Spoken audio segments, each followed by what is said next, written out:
छुई मुई जिंदगी क्यों ख्वाब होने दूं, ख्वाहिशों की तितलियां क्यों दूर जाने दूं, है रहना जागती लहरों में, चाहे इन बहती लहरों में मैं पार ना लगूं, खालीपन क्यों है आंखों में, मैं महरूम हूँ तेरी या आंसू हूँ कोई, कैसी घड़ी आई मुझ पे जुदाई की। बात सुनो, मुझे कोई मसला नहीं है, वो तुम्हारी होने वाली बीवी है, तुम जाओ उससे मिलो। मैं तो बस इतना सा कह रही हूँ, पहले तो तुम हर काम मुझसे पूछ के करते थे, अब अपने फैसले खुद करने लगे। वाहिद आंटी, शामू काका मुझे बता रहे थे कि शानी बहुत बुरी हालत में है। क्या मतलब? शामू काका बता रहे थे कि जिंदगी सड़क पर गुजारा है, उस पर खाने के भी पैसे नहीं है। उसकी बुरी हालत तो शामू काका ने अपनी आंखों से देखी है। मैं तो कहती हूँ कि आप शानी को माफ कर दें, है भी तो बुआ का बेटा ना। गुलशन के अब्बा भी तो हयात नहीं है ना, और उसका कोई बड़ा भाई भी नहीं है। छोटा तो तुम्हें पता ही कितना निकम्मा और नाकारा है, इसलिए खाला जान ने तरस खाकर कह दिया था कि बुकिंग हम करवा लेंगे और पैसे वो दे देंगे। जी शामू काका, तो आपने समझा दिया सही तरीके से? जी मैडम, मैंने इसे सब समझा दिया, अब ये हमारे सारे काम करें। शानी, अब कोई गलती की गुंजाइश नहीं है, याद रखना। जी बिल्कुल मैडम, अब आपको कोई शिकायत का मौका नहीं मिलेगा। वैसे भी पहले मुझ पर गलत इल्जाम लगा दिया गया था, मैं ऐसा लड़का बिल्कुल नहीं हूँ। देखिए, गलती तो हर किसी से हो ही जाती है ना, लेकिन इस घर में मेरा किसी ने कोई भरोसा नहीं किया। चलो अब ज्यादा बातें बताने की जरूरत नहीं है, काम पे लग जाओ। देखो, तुम्हें मौका इसलिए दिया जा रहा है कि तुम नाहिद आंटी के करीब रहकर हमें पल पल की खबर दोगे, क्योंकि बुआ भी नाहिद आंटी के साथ होती हैं और हमें इस बात का फायदा है कि तुम बुआ के बेटे हो। आप बिल्कुल बेफिक्र रहें मैडम, मैं पल पल की खबर दूंगा आपको। चलो बाबा।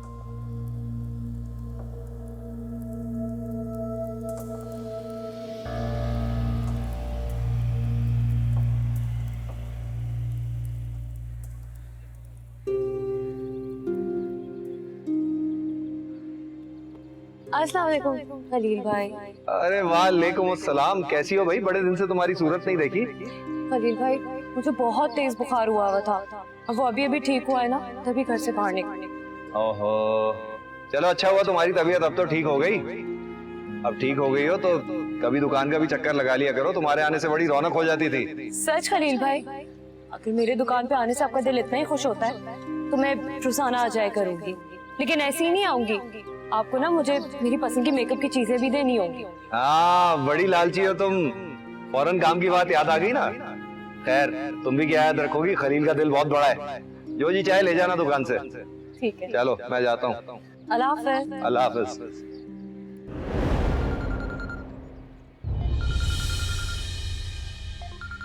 इससे क्या मुसीबत पड़ गई, सारी सोच खराब कर दी। हाँ, क्या हुआ है? जी खलील, वो मैंने फोन किया था आपको बताने के लिए कि आज शकील की बारात है, तो आप जल्दी आ जाइएगा। वो आपका पूछ भी रहा था। पता है मुझे बारात है, क्यों पूछ रहा था मेरा? वो हॉल का शायद कोई मसला था, उसके बारे में शायद बात करना चाह रहा था आपसे। सारे काम मुझे नहीं करने, ससुराल में नौकर बना बैठा हुआ होगा। आप मुझ पे क्यों गुस्से हो रहे हैं? वो जो भी करे, आप बस रात से वक्त पे आ जाइएगा। हाँ, आ जाऊंगा, मुझे सब पता है। बड़ी मेहरबानी।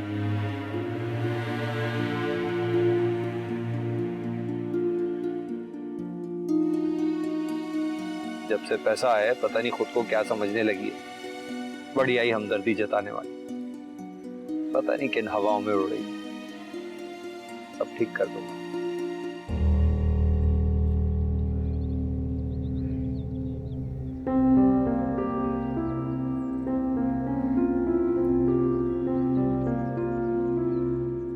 हाँ भाई शानी, एक बार फिर मौका मिल ही गया तुझे इस घर में रहने, एक बार फिर ऐश के दिन आ गए। लेकिन मैं इस बुढ़े शामू काका को तो अब अपनी वीडियो करना चाहूंगा। क्योंकि इसे अब मेरी जरूरत है, मुझे इसकी नहीं। जी बेगम नाहिद, मुझे घर से निकाला था इसने बेइज्जत करके। चुन चुन तो बदला लूंगा एक एक से, एक एक से बदला लूंगा इज्जत का।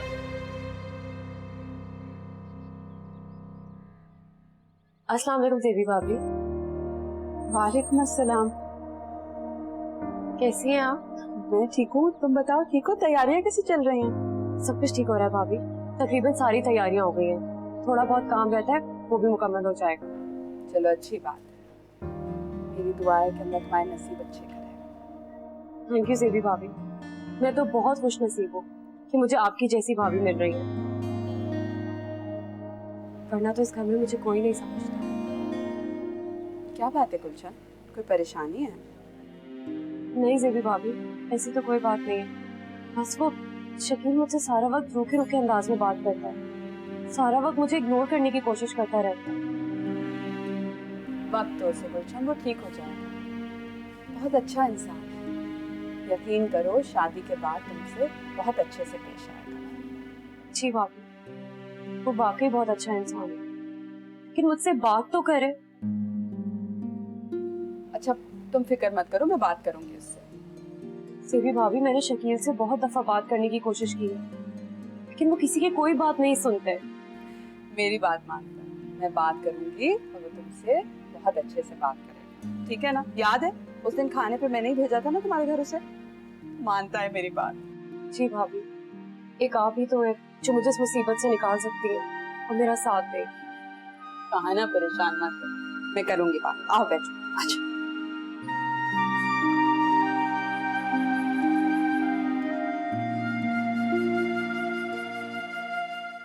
अल्लाह ताला का लाख लाख शुक्र है कि भाई के मसले हल हो रहे हैं।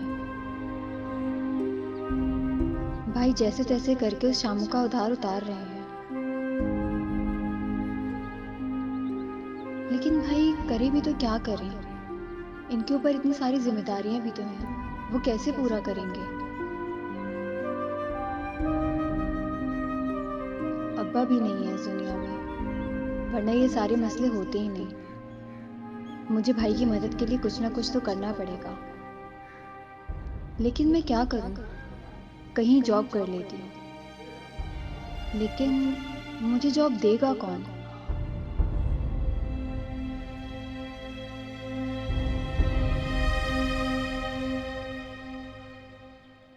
गुलशन, तुम खाला जान को जानती हो ना? अभी तो वो तुमसे अच्छे से पेश आ रही है, लेकिन अगर तुम्हारी कोई छोटी सी बात उन्हें बुरी लग गई तो उनसे बड़ा दुश्मन तुम्हारा कोई हो नहीं सकता। मैं जानती हूँ सेवी भाभी, इसी वजह से हर चीज में बहुत एहतियात रख। क्या बात है गुलशन, तुम्हारे चेहरे का रंग उड़ा हुआ है, कोई बात हुई है क्या?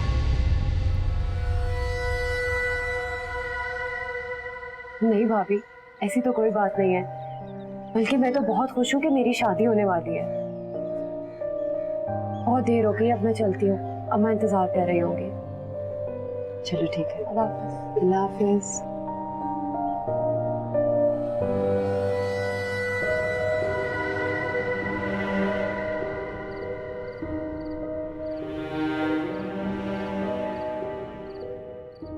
अजीब मुश्किल में फंस गया हूँ,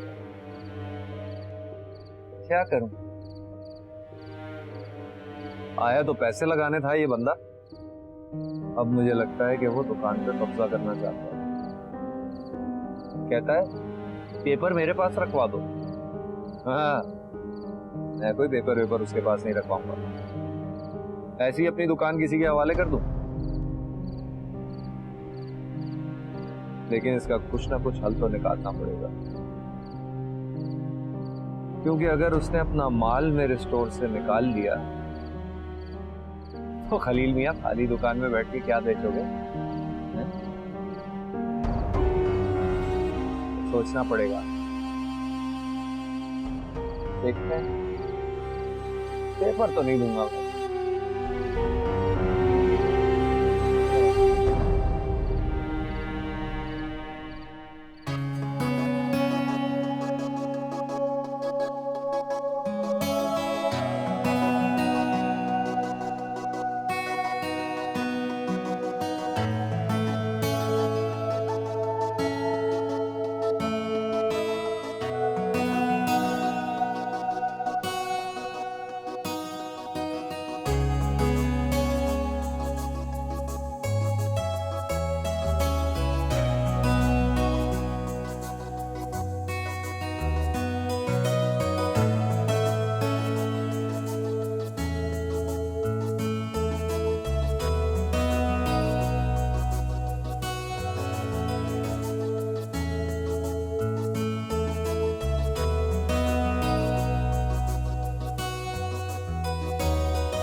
हाँ मेरे बच्चा, आराम से, आहिस्ता आहिस्ता। प्यारी लग रही है ना खालाजान कितनी। हाँ माशाल्लाह माशाल्लाह। चल भाभी मुझे चक्कर आ रहा है। अरे नहीं बेटा, थक गई है ना, अभी देखना आराम करेगी ठीक हो जाएगा। हाँ चल।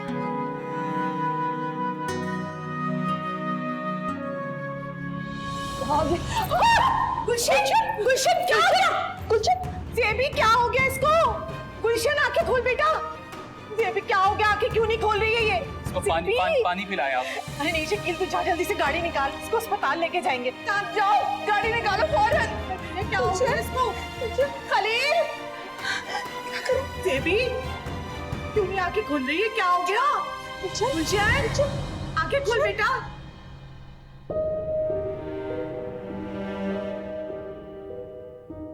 चोरी कर रहे थे तो अभी मैं तुम्हें पुलिस के हवाले करती हूँ।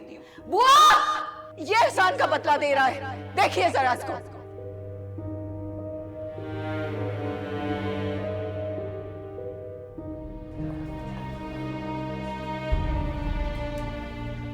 क्या हुआ डॉक्टर? सब ठीक है? वो कौन है आपकी? मेरी देवरानी है। कितना ना हुआ है उनकी शादी? वो मेरी शादी को भी 4 महीने ही हुए।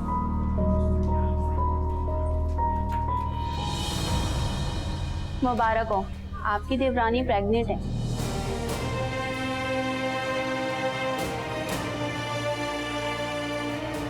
मुझे लगता है आप लोग किसी शादी में से आ रहे हैं। जी डॉक्टर, वो इन्हीं के देवर की शादी है ना, तो हम वहीं से ही आ रहे हैं। चलें ठीक है, मैंने कुछ मेडिसिन लिख दी हैं जो वक्त पे लेनी है, और डाइट का भी बहुत ख्याल रखना है क्योंकि बच्चा इन्हीं महीनों में ग्रोथ करता है। वैसे आप एक ड्रिप भी लगवा लेती तो अच्छा रहता। जी जी डॉक्टर।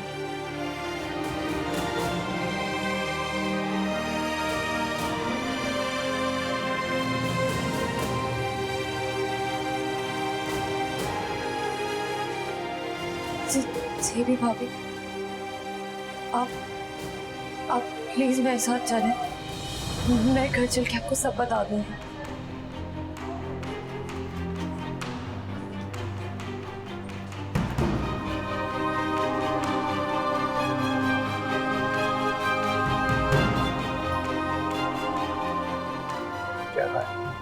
क्या कह डॉक्टर? वो डॉक्टर ने सिर्फ कहा कि थकान और स्ट्रेस की वजह से बेहोश हो गई थी। ऐसा स्ट्रेस? कैसे थकावट? वो शकील, भाभी आप बताएं ना शकील को, शादी के दिनों में ना थकावट ज्यादा हो जाती है तैयारियों में, और फिर दुल्हन को तो स्टैचू बन के कितनी देर तक बैठा रहना पड़ता है। इसी वजह से थकावट हो गई थी। मैंने सुबह से कुछ खाया हुआ भी नहीं था।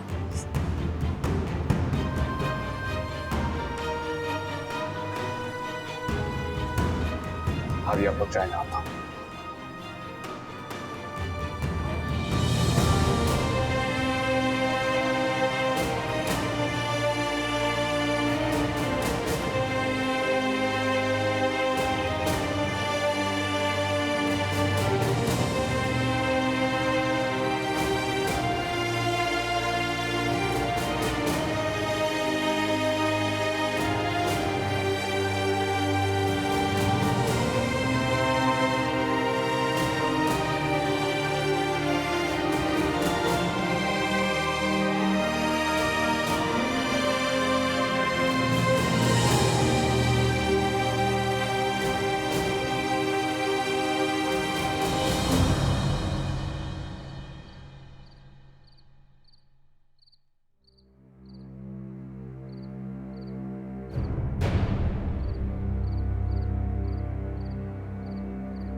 इस बुढ़िया ने ही मुझे चोरी करते हुए पकड़ा था ना। अब मैं इस बुढ़िया को नहीं छोड़ूंगा।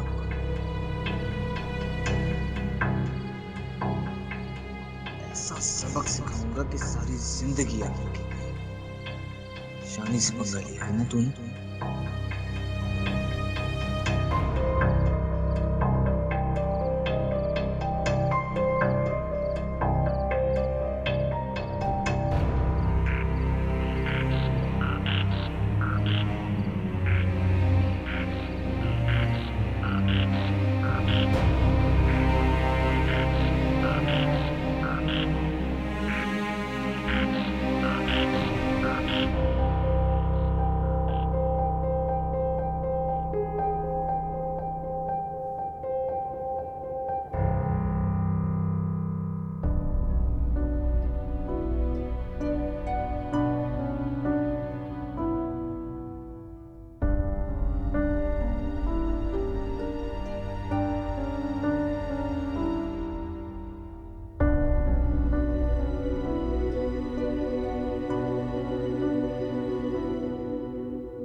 गुलशन, गुलशन, पता नहीं कहाँ चला गया ये लड़का। गुलशन बेचारी भी इंतजार कर करके सो गई। पता नहीं कहाँ की खाक छान रहा होगा। बैठा रो रहा होगा उस मनहूस मेहरू को बैठ के कहीं याद करके। फोन भी कर रही हूँ, फोन भी नहीं उठा रहा है, बंद जा रहा है। अल्लाह, मेरा बच्चा किसी परेशानी में तो नहीं है? कहाँ रह गया?